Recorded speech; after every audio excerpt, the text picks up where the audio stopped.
Christi Fidelis presents the Chesterton-Belloc Debates. And now, moderator for tonight's debate, the founder and director of Christi Fidelis, Father John Perricone. Well, let us begin. In the name of the Father, and of the Son, and of the Holy Spirit, amen. And direct, O Lord, we ask Thee, all our actions by Thy holy inspiration, and carry them on by Thy assistance, that every prayer and work of ours may begin from Thee, and through Thee be brought to completion through the same Christ our Lord. Amen. Holy Mary, our hope, seat of wisdom. In the Father, and of the Son, and of the Holy Spirit, amen. I would like to welcome you to Christi Fidelis' inaugural Chesterton-Belloc debates. I am Father Perricone, the moderator of tonight's proceedings. Firstly, may I answer the question, why debates? Because debates are only natural for Catholics. If the Church did not invent debate, it brought it to its highest refinement in the Middle Ages with the questiones disputatis of the scholastic doctors. This was natural for the Catholic Church, as I said, because truth is her possession and her passion, since her master is the way, the truth, and the life. No other institution on earth at any time has protected and exalted the true achievements of the intellect other than the Catholic Church. Of course, she bids the intellect to exercise itself, not for the sake of intellectual exercise. That only leads to the contemporary philosophical fatigue called deconstructionism, with its more remote descendant in the skepticism of Plato's Athens. No, the intellect's purpose is to strive for the truth. It is to this end that the Church created the universities and still considers them one of her monumental accomplishments, prompting in her great pride and jealous custody. Debates? Yes. Because arriving at the truth is everything. And the Catholic is second to no one in that quest. My second question: why debates named after Messrs. Chesterton and Belloc? For 4 reasons. Because they were 2 of the premier Catholics of the 20th century. Second, they were 2 of the Church's most vigorous apologists. Thirdly, because they were 2 of the finest debaters of their day. Chesterton's frequent debates with George Bernard Shaw are now the stuff of legend. And Belloc, his sidekick, rivaled his friend. Listen to a student of Oxford at hearing Belloc debate as a student for the first time at Oxford Union. As he rose, men started up and began to leave the house. At his first sentence, they paused and looked at him and sat down again. By the end of his third sentence, with a few waves of his powerful hands and a touch of unconscious magnetism and conscious strength, Belloc held his audience breathless.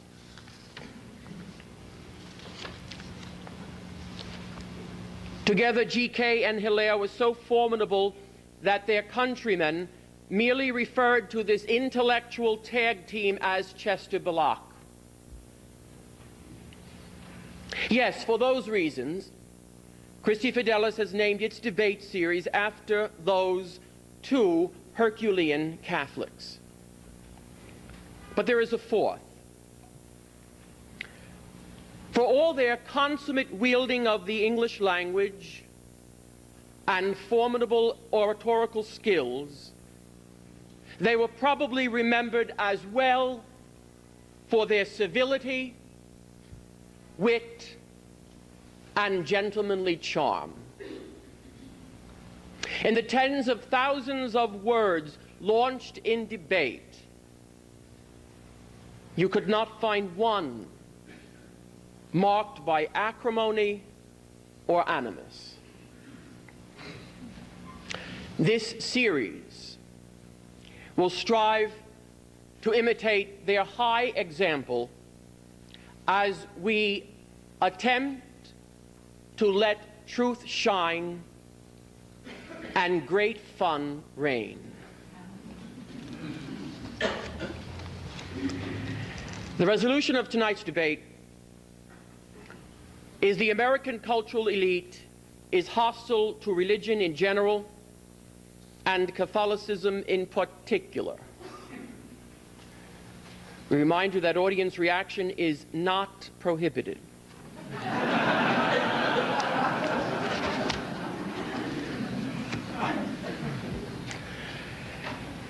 Dr. William Donohue, for the affirmative, began his teaching career in the 1970s working at St. Lucy's School in Spanish Harlem. In 1977, he took a position as college professor teaching at La Roche College in Pittsburgh.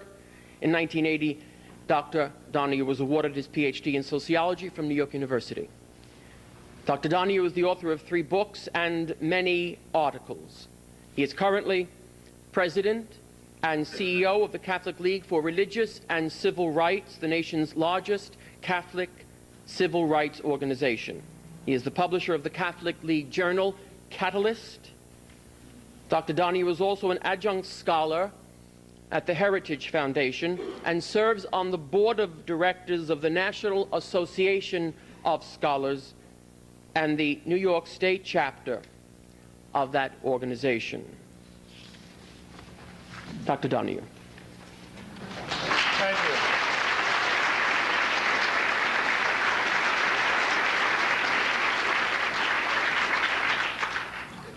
The first thing I want to mention is something that happened not in this country, but to our neighbors in the north in Montreal just recently. Let me read something to you. On March the 7th, 15 people wearing ski masks spray-painted graffiti with the words "Religion, a Trap for Fools" on a pillar outside Mary, Queen of the World Cathedral in downtown Montreal. Inside, they painted "No God, no Masters" on the altars. They overturned flower pots and they stuck sanitary napkins, some soiled, to pictures and walls. Condoms were thrown around the cathedral, the missal was stolen, hundreds of prayer books were destroyed. There was an attempt to overturn the tabernacle as well. Not one U.S. newspaper reported on this outbreak of fascism in Montreal, though the New York Times did run a story the day before on the controversy in Quebec over whether Pokemon cards should be issued in French. AP ran a story on March the 8th of 1999 on a synagogue that was vandalized in Siberia, but said nothing about the March 7th, 2000 desecration of Montreal Church. But AP did address another issue in Montreal the day before. The story was on U.S. files complaint against European unions on jet mufflers. Now, why is it that the media seem to have such little interest in what's going on regarding the feminist fascist that exists in Montreal? It has something to do with the outlook of the media elite themselves. If you take a look at the book by Stanley Rothman, for example, and Robert Lichter in 1980, called The Media Elite, they'll identify for you a certain mindset. When it comes to adultery, for example, the majority of the media elite in this country have no problem with it. When it comes to homosexuality, no problem. 96% in favor of abortion right through term. I can go right down the list, but let me let you know, people, that this study has also been replicated more recently, and in the year 2000, we're going to see the study by Rothman and Amy Black, which pretty much shows the same picture.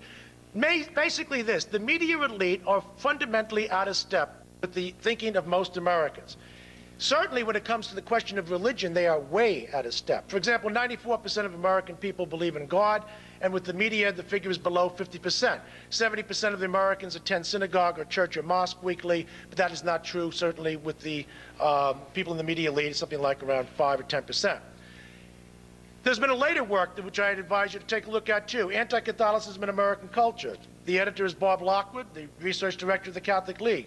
He draws on the survey of Robert Lichter, again, one of the top statisticians in the country. And what have they found out? Lichter studied ABC, CBS, NBC, Time, Newsweek, U.S. News and World Report, the New York Times, Washington Post, USA Today. Here's the central finding just published. 90% of the news reports on the Catholic Church are critical of the Catholic Church. 90% are critical of the ecumenical efforts of the Catholic Church. The number one source of controversy, women within the Catholic Church, the role of women. You know, I thought there was something about house rules which people came to expect. In other words, you know, if you don't like a particular religion, you don't have to join it or you can quit. But there seems to be a kind of a voyeuristic interest on the part of some people in the media in looking into my church to manipulate its teachings. We saw this more recently with the Kansas City Star asking Catholic priests about their sex lives. Could you imagine asking imams whether or not you're having sex during the day during Ramadan? Could you imagine them asking rabbis who are Orthodox what kind of practices they're engaged in? I don't think you'd find that. For that matter, the New York Times, which has a particular fixation with my church and how it runs its internal affairs, when it comes to its own problems, reacts very differently. For example, on November the 29th, the New York Times summarily fired about 30 people. Why did they do that? They said they were engaged in certain email violations. They have every right to do that. When reporters asked the New York Times, could you explain why these people were fired, the woman answered, this is an internal matter. Well, you know what? We have internal matters too, and it's none of the business of the media to be prying in here. Other media which are particularly offensive, in terms of weeklies, I would say, at least from my reading of it, Time magazine. Clearly, we have our file on them much worse than anything Newsweek or U.S. News and World Report. In terms of pseudo-intellectual journals, I would say probably the greatest offense in the country would be The Nation magazine. Now, you may know something about that, Christopher, because your magazine has been beating up on the Catholic Church for a long time, without with the kind of effect, of course, that you'd like. One of the earlier bigots was Paul Blanchard back after World War II, writing that incredible anti-Catholic screed. Know that you've read it a few times. Hope you prepared your notes for it tonight. And you have now, of course, continued in that tradition, even been accused of The Nation magazine of being an anti-Catholic bigot yourself. You can defend yourself later. In terms of the tabloids, I would say there's a three-way tie between the Enquirer, Star, and Vanity Fair. That's what I would say as probably the greatest offenders in terms of anti-Catholic bigotry. Now, 60 Minutes in terms of television, in terms of the magazine shows, is probably one of the most offensive. You saw that show on Sunday with John Cornwell. He is from England. He's from England. We're getting some strange things exported to this country. John Cornwell is a phony. He's a journalist, he's not a scholar. He has lied to everybody, and including to Ed Bradley, about the fact that he had unprecedented access to the archives. He didn't have unprecedented access. They've been around for a long time, and lots of people have had access to the archives. And as a matter of fact, he didn't go on for months beyond end. He, in fact, spent less than 3 weeks, sometimes never showed up at all, and sometimes for a short period of time. This is a man who's been able to get away with it so far. You check out the New York Times a week from tomorrow on the op-ed page to see how far 60 Minutes gets away with it again. And go on with him sometime. In terms of the morning shows, I'd say the early show with that pompous fool, Bryant Gumbel, is probably the leading example of somebody who likes to take shots at the Catholic Church. Hollywood, well, we have our own production company. I mean, you can't say that about the Jews or the Hindus, but we have, of course, Miramax. Barb and Harvey Weinstein like to give money to Al Gore and Hillary Clinton. They gave us the movie Priest. Now, could you imagine a movie called Rabbis? 5 depraved rabbis, all degenerates, and their degeneracy is a function of their rabbinicate. Now, well, you're not going to see it. What about the movie Dogma, also coming out from Miramax? You're not going to see a movie about Kaddish. You're not going to see a movie where they're going to use toilet humor with the Jews. That's because Jews have done a better job than Catholics have in fighting back. Catholics are a little slow to react. Now, with regard to a real thesis I want to run with you tonight, and we'll see if you can run with me, Christopher. The public sector That's what I want to talk about. The public sector actually subsidizes anti-Catholicism in this country. Take, for example, foundations, tax-exempt institutions. You wouldn't have the Rockefeller Foundation subsidizing Jews for Jesus, but you have the Ford Foundation subsidizing Catholics for a free choice. A phony of an organization was condemned by the Catholic Church in 1993. Francis Kissling is an amazing creature who refuses to debate me. That's where you're getting that. The nonprofits, you have Sisters of Perpetual Indulgence. These fools are dressed like nuns, and then they get a tax-exempt status. People say, well, they give money to charities. How about a bunch of white boys setting up the Al Jolson Society with a little black paint on their face, doing a little tap dance and saying, well, we give to charities. Would they get a 501c3 status? I don't think so. In terms of the public theaters, Manhattan Theater Club gives us Corpus Christi, incredible play. The museums, the Brooklyn Museum of Art, sensation. If you haven't heard about it, I don't know where you live, but let's listen to the reaction here. Boxes of maggots, decomposing cow's heads, bisected pig in formaldehyde, a 13-foot portrait of Myra Hindley, and the Holy Virgin Mary by Chris Offaly. Now, what did we get out of this? Where did this come from? Well, it came from England. Now, there are two things about England that I know that we've had to put up with. One of them is Christopher Hitchens, and the other is elephant dung. So, which you would not... Now, let me tell you something. You may need this, too. After listening to him, I brought along some of my vomit bags. We used that. No, we used that very successfully in the Brooklyn Museum of Art.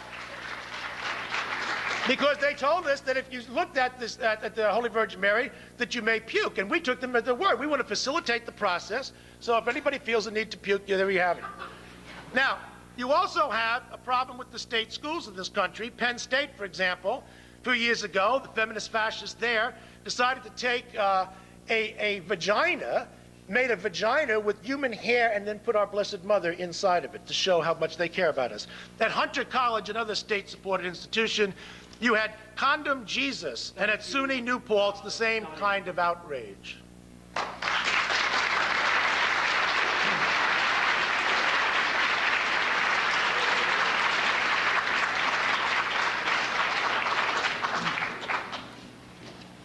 Mr. Christopher Hitchens, for the negative, was born in 1949 in Portsmouth, England, and received a degree in philosophy, politics, and economics from Balliol College in Oxford in 1970. Mr. Hitchens writes a bi-weekly column, Minority Report, for The Nation magazine. He is also contributing editor to Vanity Fair and to such other publications as the London Review of Books, Harper's, the New Left Review, the New York Review of Books, and the Times Literary Supplement. On television every now and then, Mr. Hitchens will appear on C-SPAN's Washington Journal, among other shows such as Larry King Live, Meet the Press with Tim Russett, and Hardball with Chris Matthews. Mr. Hitchens has been a visiting professor at the University of California at Berkeley, the University of Pittsburgh, and the New School for Social Research. Mr. Hitchens has authored 8 books. His most recent are the now famous invective against Mother Teresa entitled The Missionary Position, Mother Teresa in Theory and Practice, and in the last year, his book on the current president, No One Left to Lie to, The Triangulations of William Jefferson Clinton. Of course, this work won him the ire of some of his Beltway fellow travelers, but won him kudos among folks like us.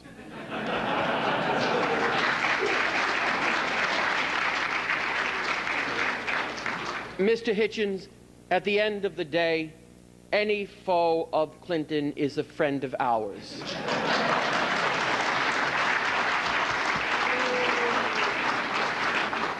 Mr. Hitchens.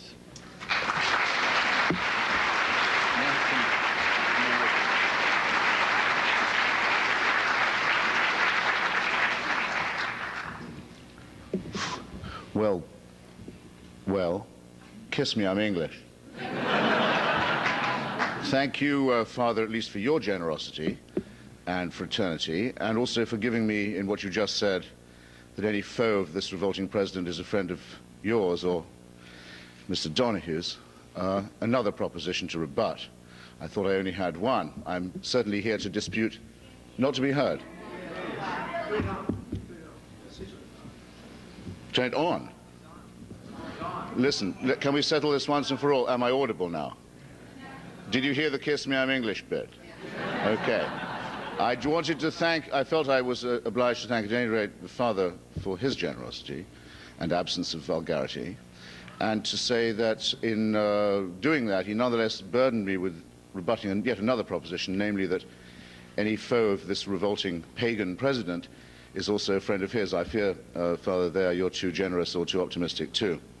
I'm in the fortunate position, though, in rebutting this motion, in believing both that it is not true that the American intellectual and cultural elite is biased against religion, let alone against Holy Mother Church, but in wishing and hoping that it were true.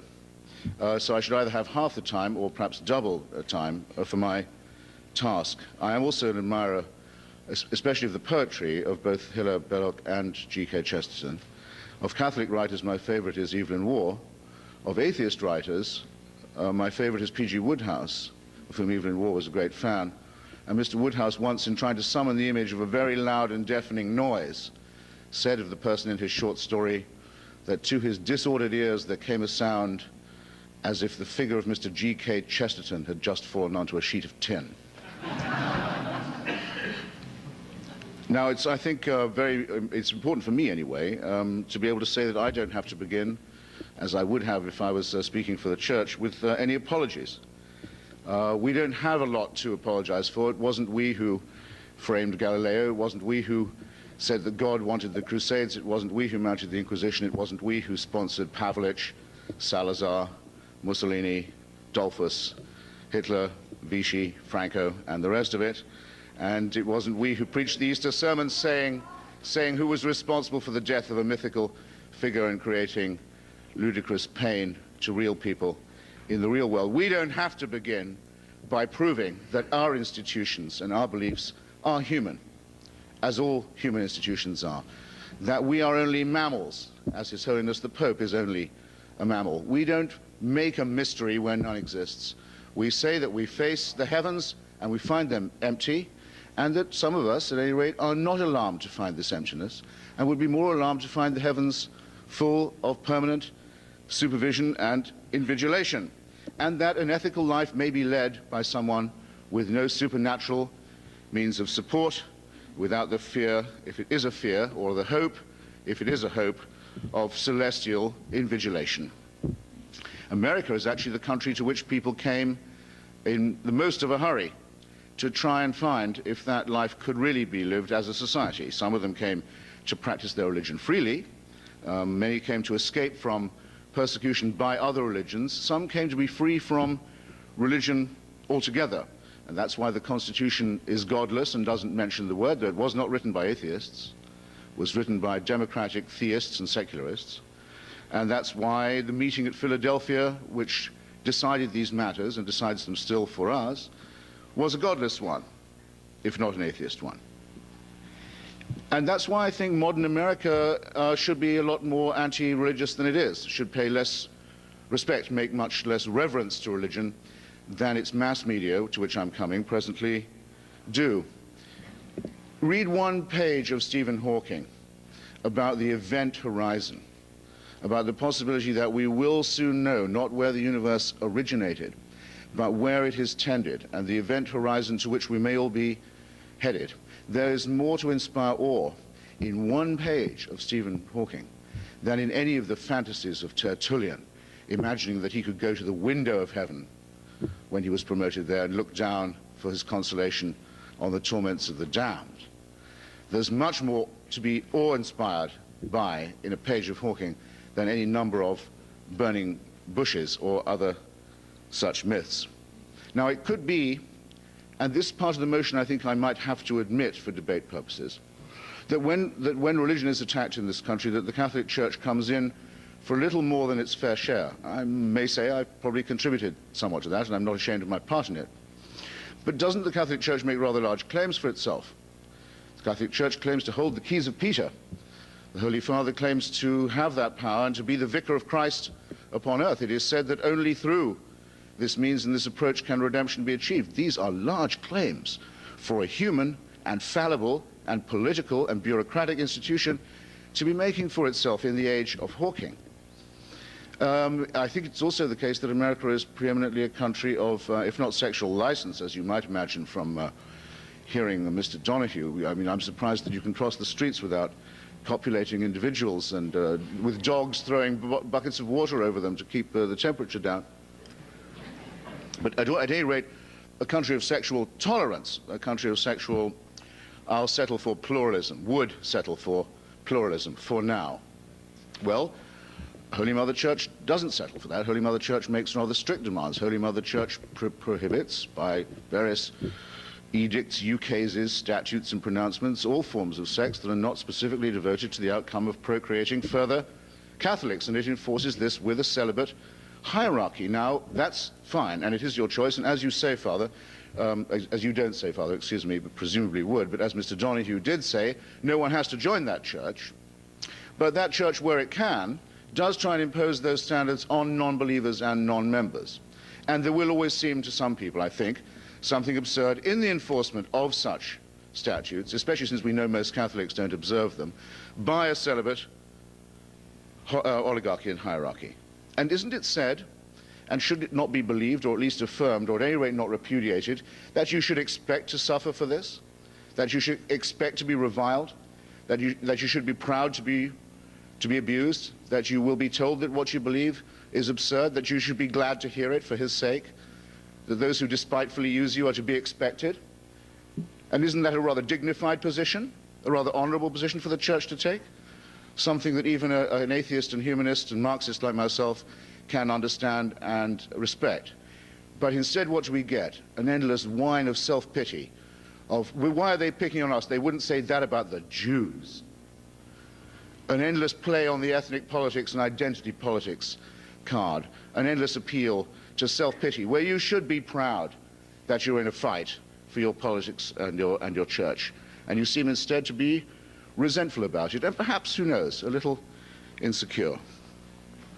However, for the main part of it, you only have to open a paper to see the exaggerated deference paid to every utterance of His Holiness the Pope, wherever he goes, and the extraordinary deference shown to him whenever he visits these shores and decides to grace us with his presence. As for the woman styling herself Mother Teresa, I can attest that until I wrote my little pamphlet, she had been the recipient, the beneficiary of a 25-year Niagara of 100% favorable publicity in every secular, Protestant, Jewish, and Catholic or non-religious outlet of any kind at all in the media.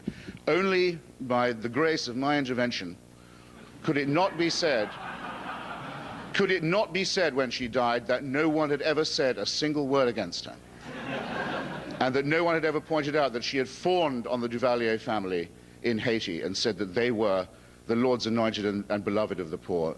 That, well, I'll get to her depredations in rebuttal, because I say I have only a minute to go, and I don't want to overrun my time or end foaming in mid-sentence, waving vomit bags and Tampax, waving vomit bags and Tampax in the name of good taste and good bearing and good manners and good standards. I think I can hope to be rescued from that fate without any divine intercession.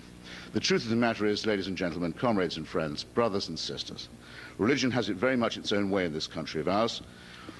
It's in the Pledge of Allegiance, thanks to a stupid intervention by President Eisenhower. It's on the money.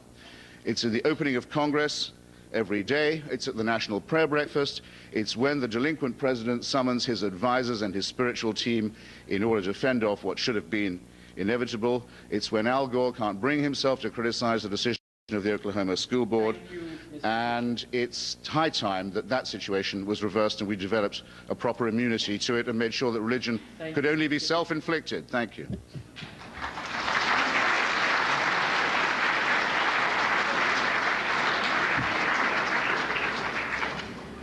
Dr. Donohue will now question Mr. Hitchens for 4 minutes.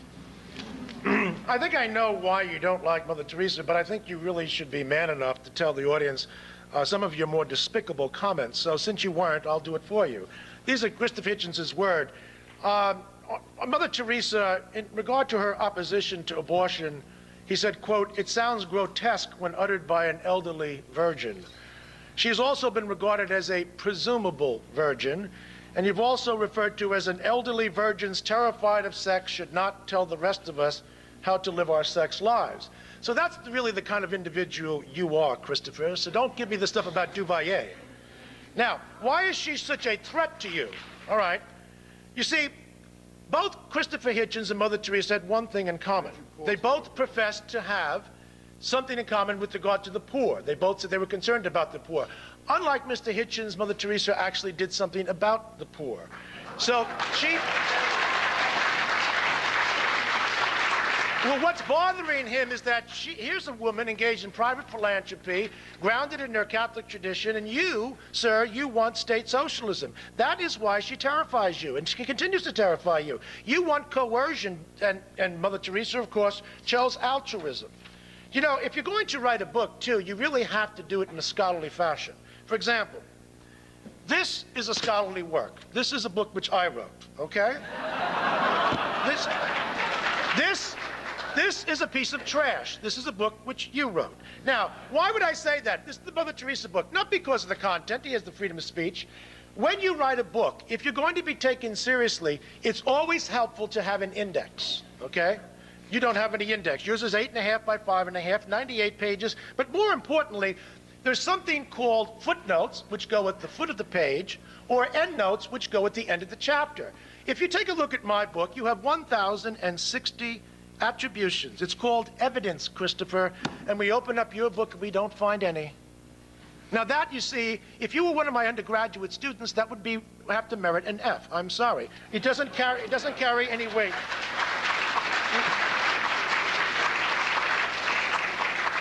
You know, the reason why you really don't like Mother Teresa, you say she takes from the rich in your book, and she gives from the poor. Well, who the hell did you expect her to take it from? The poor? I mean, what kind of a mentality is this, you know?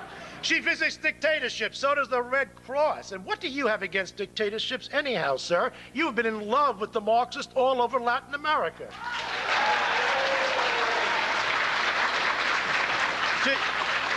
To give you an idea of where he's coming from, he was so angry at Mother Teresa because she wouldn't install an elevator in one of her buildings to rescue the homeless in the Bronx.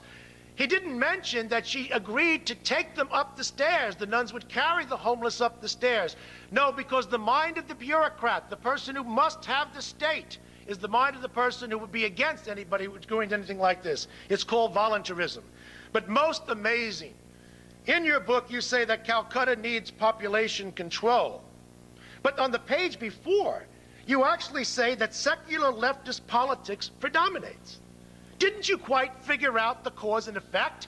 In social science, it's called an independent variable and a dependent variable. Didn't you quite figure out that the reason they have so much poverty over there is precisely because of your secular leftist politics, which predominates? Where in God's name has socialism ever delivered anything but what Orwell said? Leader worship, oppression, and war. That's the legacy of what you stand for.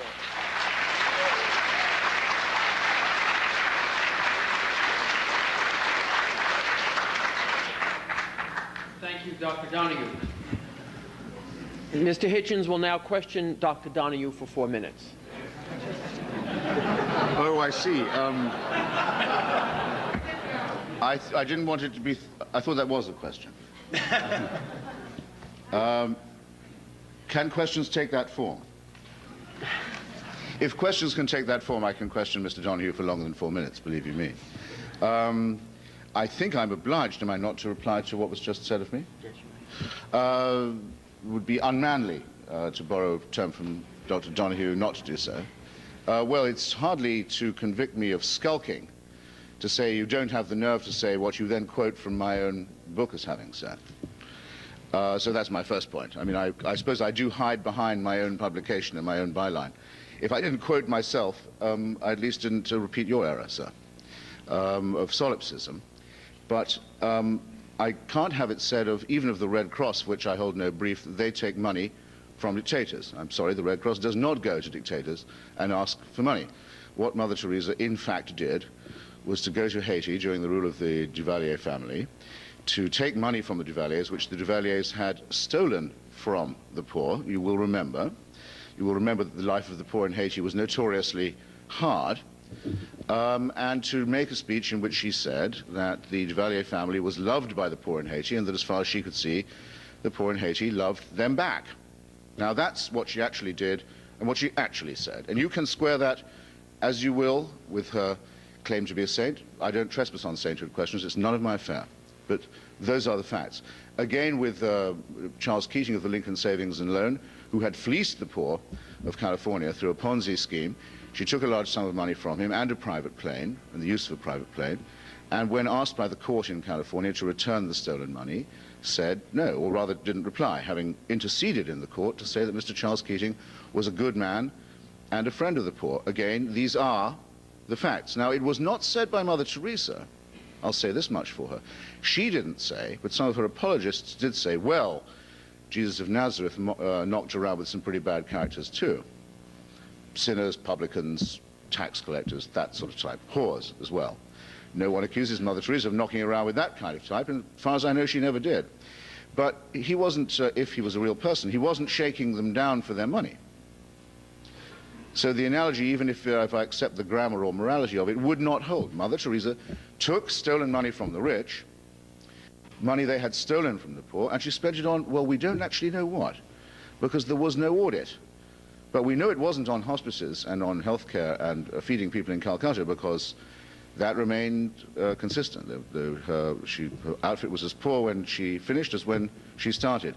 What we think is it went to the 300 convents she claimed to have built around the world. In other words, it went to an order that will bear her name, and to the greater glory of Mother Teresa. Well, that's fine, also, and not my business, but it's not the impression under which the money was given to her, is it? And finally, she was not a friend of the poor, but a friend of poverty. It's a very important distinction. Everybody knows that there is one way, and only one way, by which poverty can be cured. It involves the empowerment, as to use I'm sorry for the fashionable catchphrase, but there's no better word for it, the empowerment of women. Go to a village in Bolivia and Bangladesh, anywhere you like, any wooden spoon country you choose. Give women some power and education where their reproduction and reproductive rate is concerned, and come back a year or two later, and you will see the floor has moved up a little bit away from the swamp of ignorance and filth and superstition and infant mortality and disease, and things are starting to happen. And then if you can come up with maybe a handful of seeds and a small loan, things will really start to happen. But it all depends on releasing women from their dependence on the cycle of reproduction, and on the husbands who force it on them and the conditions that force it on them. Mother Teresa spent her entire life in the Third World opposing any vestige of the only policy that can possibly work. She deserves to be called a friend of poverty, and she preached to the poor that their poverty was to be loved and thought of as a gift from God, that their sufferings were a gift.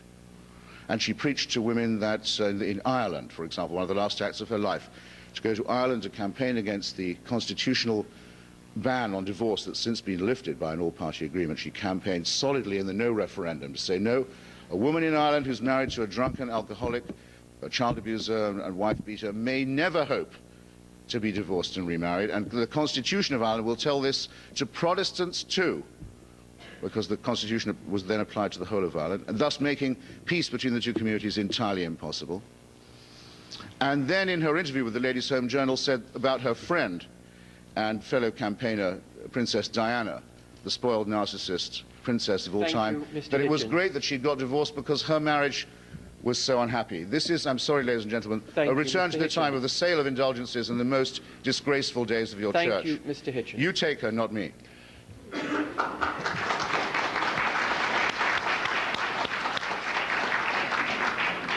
Dr. Donohue will now respond to Mr. Hitchens for 8 minutes.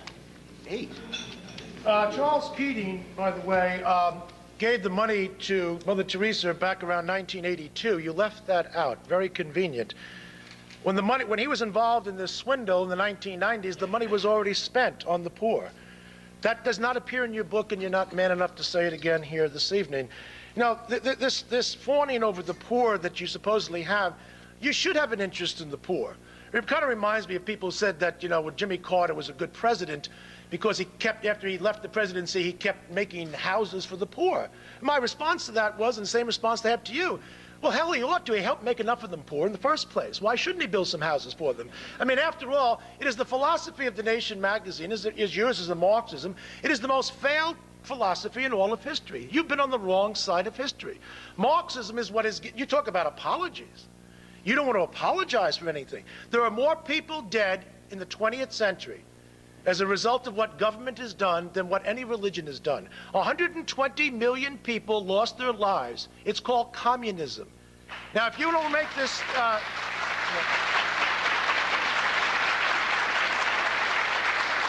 Christopher, you want to make the argument that somehow there's a distinction here, that you as a Marxist, as an intellectual, are somehow distant from the behavioral consequences of your philosophy. Well, it won't work. Remember what Solzhenitsyn said about Stalinism and Marxism? He said, Stalin didn't pervert Marxism, it perfected it. And that's exactly what happens. You cannot have a socialist regime without the kind of poverty which then people must, like Mother Teresa, have to rescue the people from. What you are doing is sponsoring an ideology which ultimately leads to the kind of oppression that you supposedly abhor. Now, you say that that you're an atheist as such. Well, I hope that you will leave this hall tonight and explain to us then why you believe in the ape story. I mean, it's very important for me to know, for example, as I understand it, the way you believe it is that once upon a time, there were apes up in a tree. And then the apes fell off the tree. They fell on all fours. And after millions of years, they stood up. And they lost most of their hair. And then, voila, there we were. Now, if you want to believe that you are, if you want to believe that you are a descendant of the apes, you won't get any argument from me, Mr. Hitchens.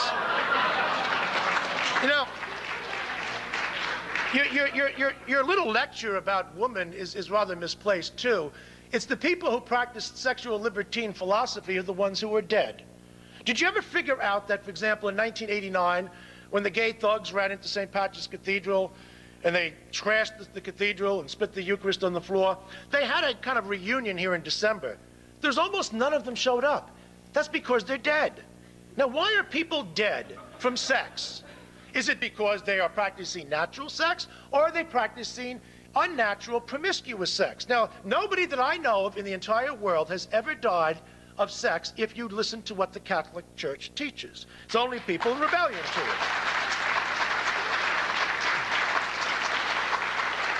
If you go throughout history, you'll see a whole long list of people, from the Marquis de Sade to Kinsey. Every one of these people, not only anti-Catholic, they were sadomasochists, bisexual, switch-hitting, pedophile, voyeuristic exhibitionists. Did I leave anybody out? Now, and that's true. If you take a look at every one of these people, look at what they have bequeathed to us. So I think there is some accounting that needs to be done and has to come from your side. You said that the Catholic Church deserves the bigotry it gets because it wants to impose its views. I can take no better authority than Pope John Paul II, who says the Catholic Church doesn't want to impose anything. We are here to propose. You can accept and you can reject, and you can live with the consequences of those people who reject the wisdom of the Catholic Church. It is strange. The Catholic Church is the greatest defender of the poor. I don't know of one single force which allows more poor people to become middle class than Catholic schools. And yet, if we lived in a sane society...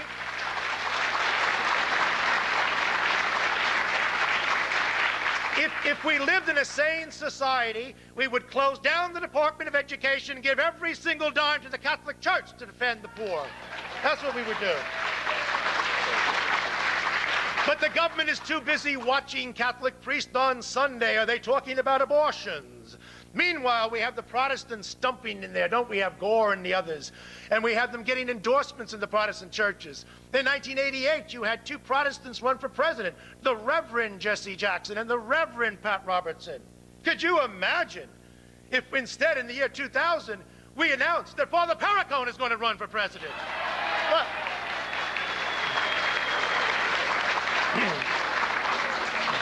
Well, oh, I'd like to give them Father Eichner out in Kellenberg. That's what I'd like to give them.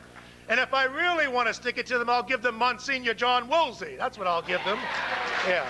And if you want to push them way over the top, then I'll give you Wren. You ever meet Michael Wren? All right, run these guys for president. We'll have Father Frank here be the fundraiser. I mean, after all, if Gore can do it in the Buddhist temples and get away with it, why can't we? Can you imagine Jack Kemp in 1996 in St. Patrick's Cathedral taking up checks from the nuns and the priests? Everybody's writing a check, and then you get the money back from the Archdiocese of New York. Could you imagine trying to get away with this? Now, Christopher, you might agree with me on this, because you don't want the clergy to be running. I understand that. However, I think even you, because of your appetite for power, would find it irresistible if a particular clergyman came to you and said, Christopher, I need a vice presidential candidate. Will you please come with me? I could see this one person in this country that even you, Christopher, would have to say yes.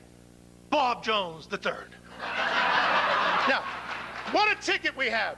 Jones and Hitchens for president. Could you see the buttons?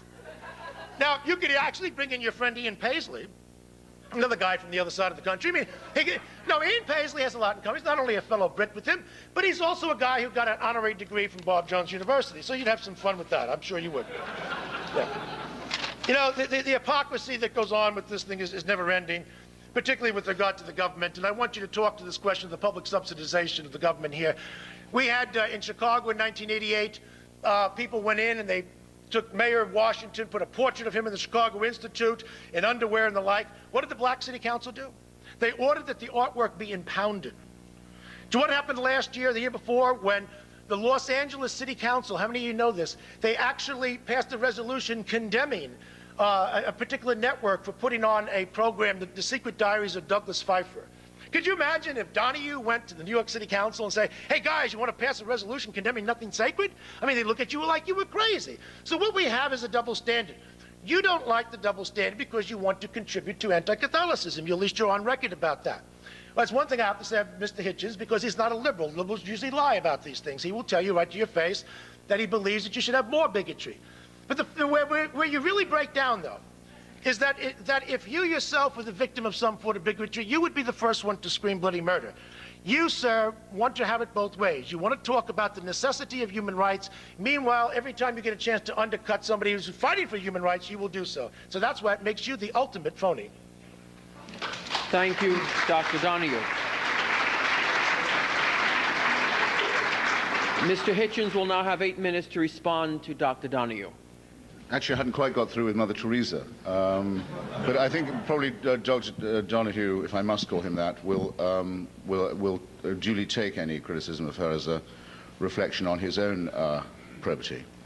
No, I'm sorry. I'm sorry. I'm not usually accused of being inaudible or understated. I'll start again. I was going to say I hadn't quite finished with Mother Teresa, but I'm sure that if I go on a little, it will. In rebuttal, it will, so to speak, feed into Dr. Donohue's rebuttal of me. Let's put a case where I think that the Church has a claim to a certain moral grandeur. The Catholic Church, the Roman Catholic Church, because many churches claim to be Catholic, the Roman Catholic Church takes the view that there can be no trifling with the life of the unborn, and that the concept unborn child is not a propaganda concept, but a meaningful one, a real one, a true one, and that deserves protection and tenderness. As it happens, I agree with this view for materialist reasons. It seems to me obvious from the discoveries of biology and embryology that the concept unborn child is a real one. It's not just a dialectical explanation.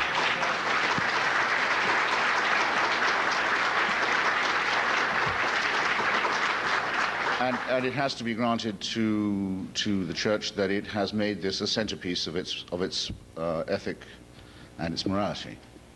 But just as I'm not, say, a pacifist, and I can certainly imagine circumstances in which human life can be taken, I don't think that there are non-fundamentalist positions on abortion. For example, one of them is that the IUD, the intrauterine contraceptive device, is in fact a murder weapon, an abortifacient murder weapon. I consider that to be an extreme view, I must say.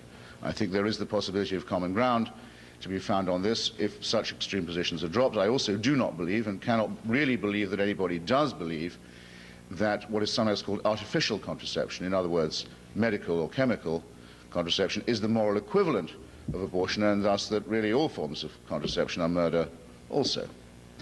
So you have my reservations as well. Now take the position of Mother Teresa.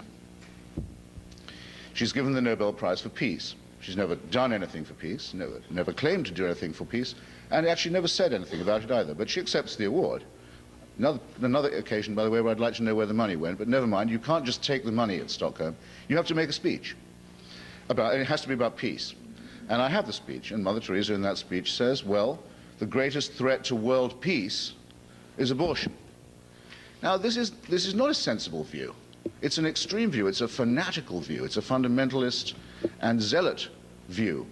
One of the great achievements of your church used to be that it knew how to keep zealots and fanatics under control, that it was indeed a means of pacifying and disciplining that kind of force in society. But I'm afraid to say that with a great deal of secular and Protestant and Jewish help, this mad Catholic fundamentalist escaped and became a role model for the American media and for everyone in it, secular, Jewish, or Christian.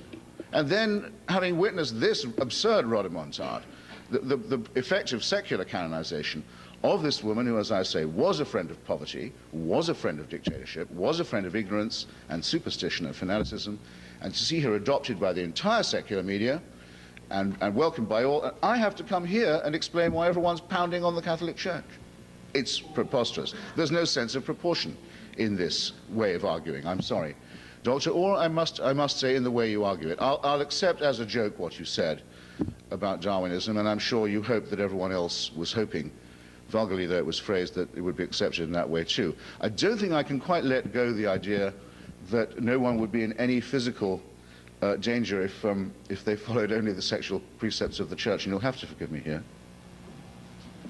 Since the Church has and still does condemned even modest acts of lonely self-abuse and encouraged people, well, not enjoined them to abstain from them, it's quite clear that what you abstain from under church instruction is not going to kill you. I mean, I will grant you that, but I will also think you will have to admit that you are the father, if not the mother, of a gigantic tautology.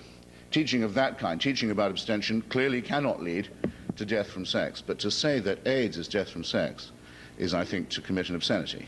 I'm sorry to have to say that the brothers and sisters of our society who have succumbed to that appalling disease did not die of sex or of their sexuality.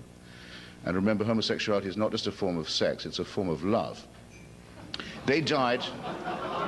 That's interesting. I wondered what kind of a growl I might get there. Well, I'll repeat it then. Homosexuals practice not just a form of sex, but a form of love. If you can't live with it, I think you're the poorer. However, what they died of was a filthy virus which can and will be cured. And the clear implication of what Dr. Donohue said was that it was some kind of judgment on their sexual preference. I'm sorry I can't sit here, rather stand here, and take that. I'll give you an example which you, again, might think was extreme, but it's not. During the Reagan administration, there was a search for blood to do experiments to find out what's happening with AIDS. The search was to find blood that had no sexual transmitted disease contamination in it. In other words, the blood of people who'd never had any kind of disease. And I don't think you'll find, actually, that in the countries where Holy Mother Church rules, and where, by the way, it does make rules for non-believers on the accessibility and availability of contraception, where it can, and divorce, in Spain, in Italy, in Ireland. It's been tried many times, it's been defeated, but you've no right to say the Church has not tried to legislate for non-believers. No right at all, that's a flat lie. And in many of these countries, syphilis and gonorrhea is not unknown, even among believers. I hate to break it to you, but to those of you who've been in confessionals probably know it already. So the search was on in America. Who has the cleanest blood? Who has the blood that is freest of all venereal trace for these experiments? The Department of Health went out to look for it. Well, there are two groups. One is nuns. I don't make nun jokes. Never have. Resent the accusation that I do. One is nuns. The other is female homosexuals. Lesbians, as some people, I think, like to call them, especially people who are slightly too interested in this subject, as I suspect Dr. Donohue of being. Well, there was a lesbian organization in San Francisco called Blood Sister, which agreed to give blood. It's pure, uncontaminated blood for this experiment, and a member of the Reagan administration, a junior member of it, went to a dinner to honor this group because if you remember, AIDS was left to voluntary initiative. It wasn't a national health question or anything socialist or totalitarian like that. It was to be left up to volunteers, this plague. And for going to the dinner just to recognize women who'd given their pure blood to help their gay brothers, he was fired because he'd committed an immoral act and recognized an immoral practice. Well, this is why I don't think secular morality needs to be defended from the barbaric superstitions and guilts and obscene suggestions that are made by the godly, or from the repressions and unguessable motives that lie behind people who talk and think and sound like that. Thank you.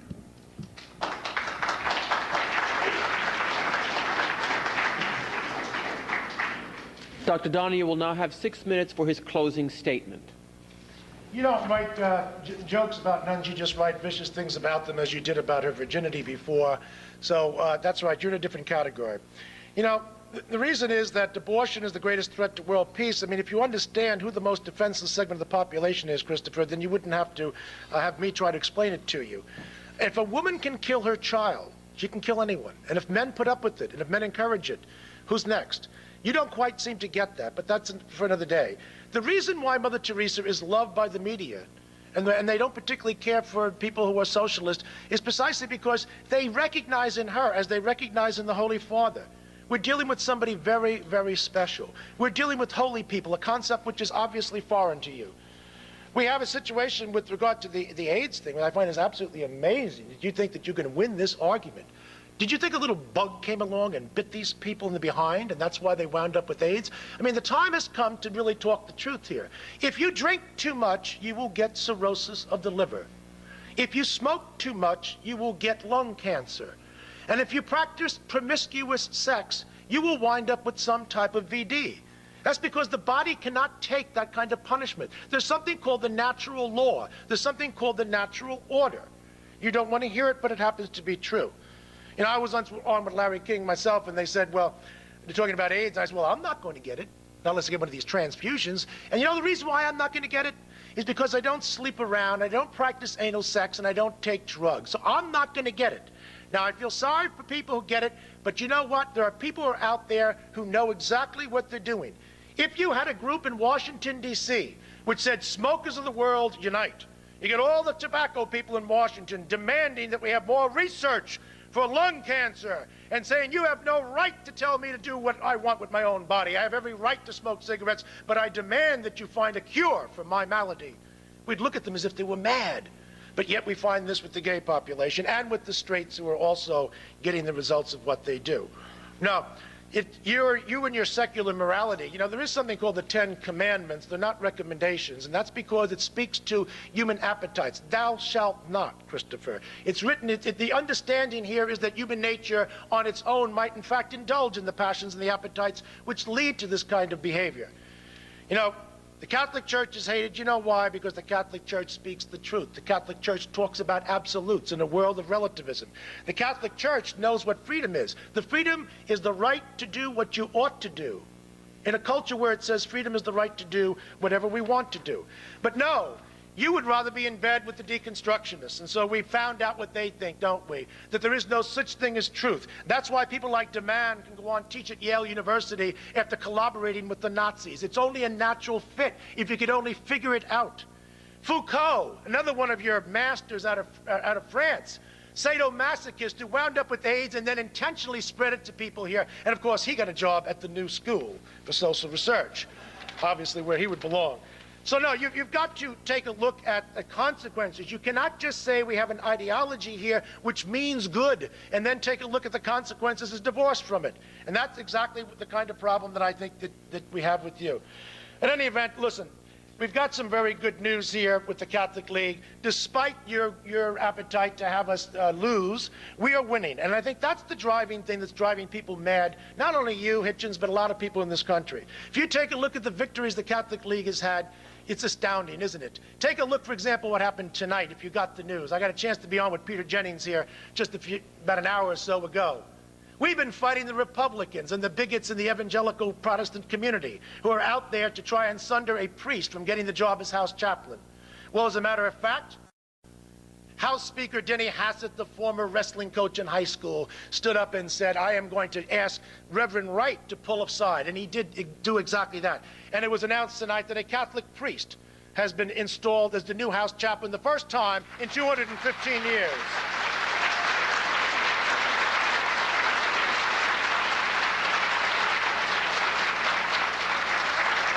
Father Douglas, Father Daniel Coughlin, he's a vicar of priest out of the Archdiocese of Chicago. You know, we also broke every record in television history with the Nothing Sacred boycott that we conducted. And unlike the people who are now saying Dr. Laura should be taken off the air before she gets on, we were called all kinds of names for it. But that's okay. 37 sponsors were killed as a result of our effort to get that invidious show off the air.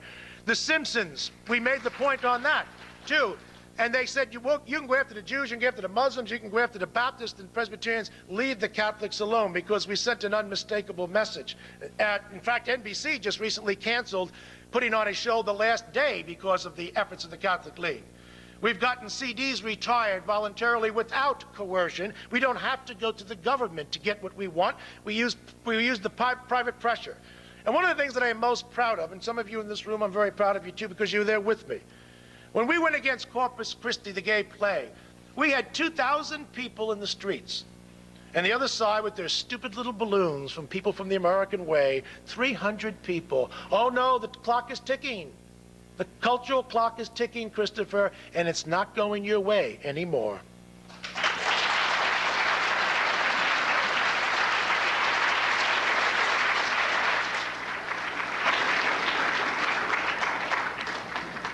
Mr. Hitchens, you will have 6 minutes for your closing statement. Thank you, Father. Well, if I understood Dr.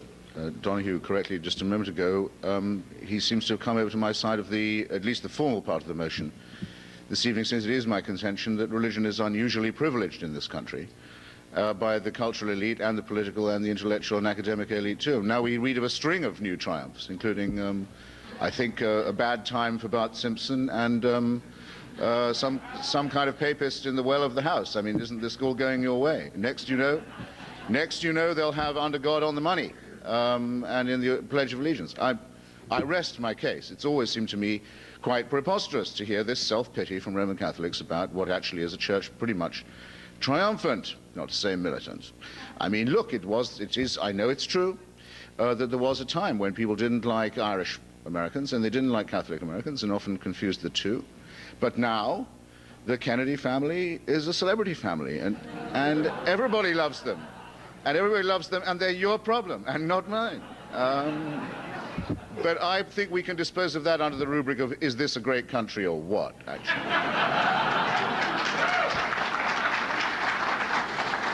Now, rather than reply to the extremely cheap suggestions made about, I mean, you can probably tell from something about me that I wasn't born here either, but was born in an island next to Ireland, a neighboring island.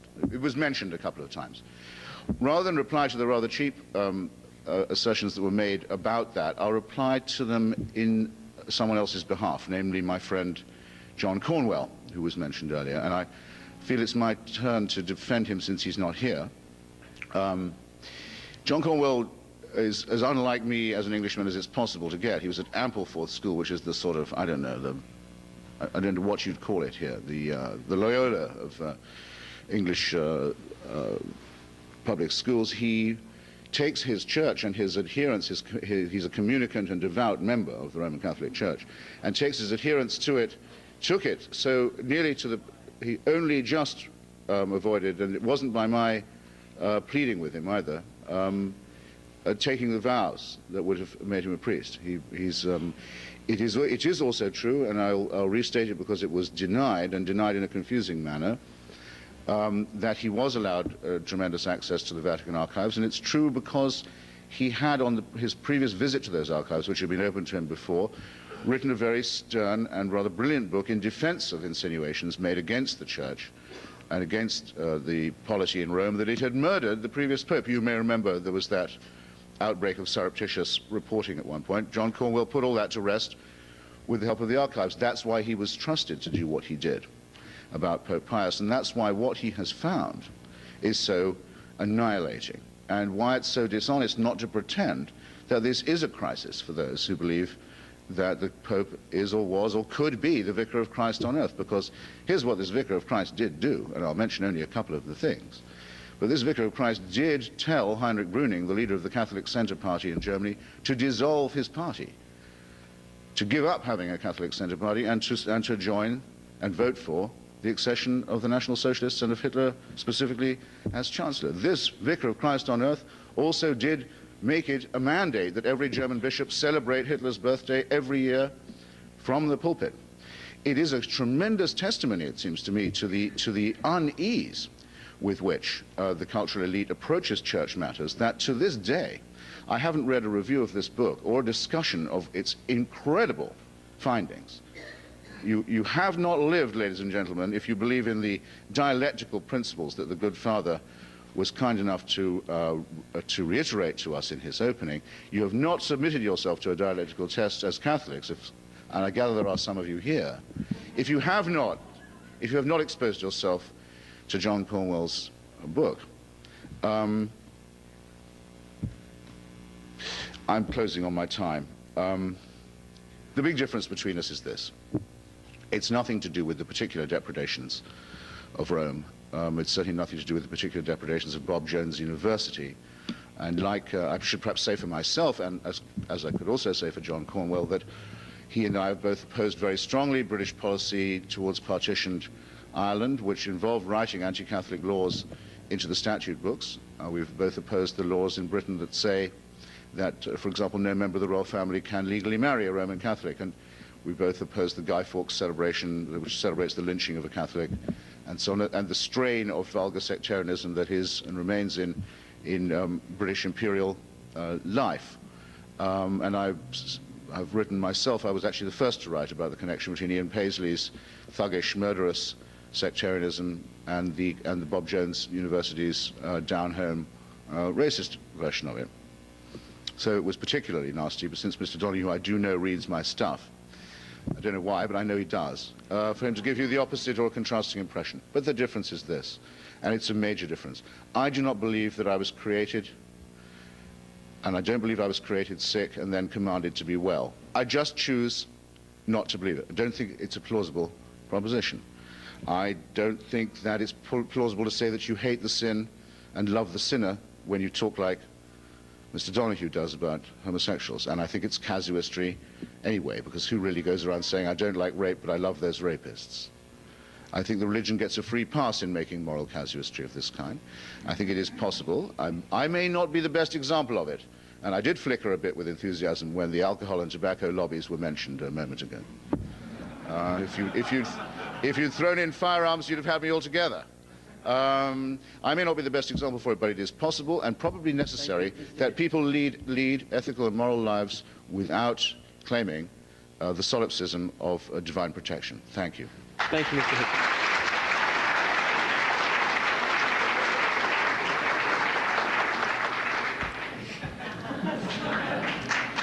Thank you. Thank you, Mr. Hitchens. Thank you, Dr. Donohue. Thank you very much for your company this evening. Thank you very much.